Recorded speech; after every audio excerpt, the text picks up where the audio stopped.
So you getting close to zina is actually never sensible.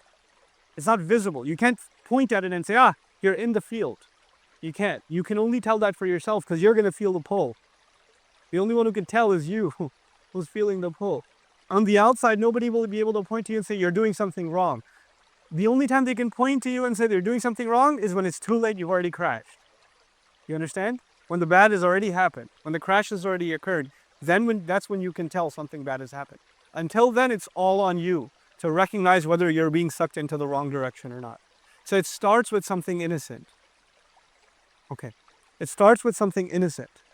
It starts with something that's like, just a conversation, just a smile, just assalamu alaikum, wa alaikum assalam, nothing big deal.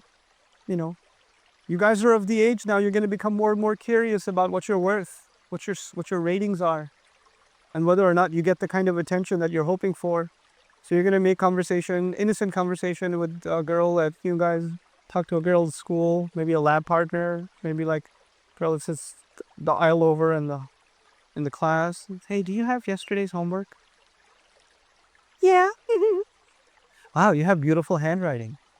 Good job, beautiful handwriting. That's a good one. It's a good one. Thank you. Oh. Hey, aren't you in my other class? You know she's in your other class. But still, aren't you in my other class? Why, yes, I am. Little by little. And that was just, okay, then you're like, okay, that's enough for today. Tomorrow I shall try a little more. I got like a 4-month plan.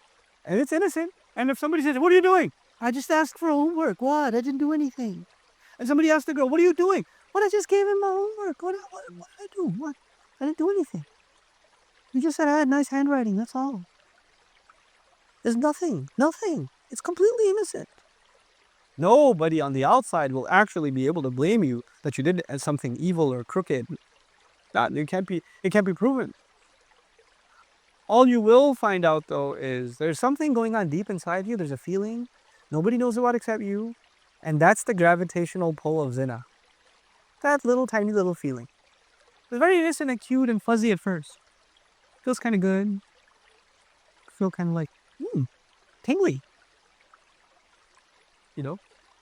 Then from there, you're looking for that person. They don't realize you're looking at them, you're staring at them. Then from there, you try to find them on Facebook or somewhere else. And hey, I didn't know you're on Facebook. There's only like half the planet on it. How are you on it? It's amazing. You start tagging and liking on Facebook. It's just innocent still. And a little compliment here and there. A few LOLs here and there. Phone numbers get exchanged. WhatsApp gets exchanged. Stuff happens. It happens little by little. One step at a time. Drip by drip by drip. And you don't realize what you're getting involved in. She doesn't realize she's getting involved. And this is how things go from nothing to everything. And it's terrible. Like, people end up in terrible, terrible situations. And it's never going to be what you think. Never. You think it's, like the movies or whatever, and then you end up with this person, and then you find out what they're really like. And a year later, I made a huge mistake. I want nothing to do with you. I don't want to hear their name again, etc., etc. I hate them so much. Because that amusement is gone. See, the only thing that's making you curious about each other at this point is your raging hormones. That's all, especially for the boys. It's just your hormones.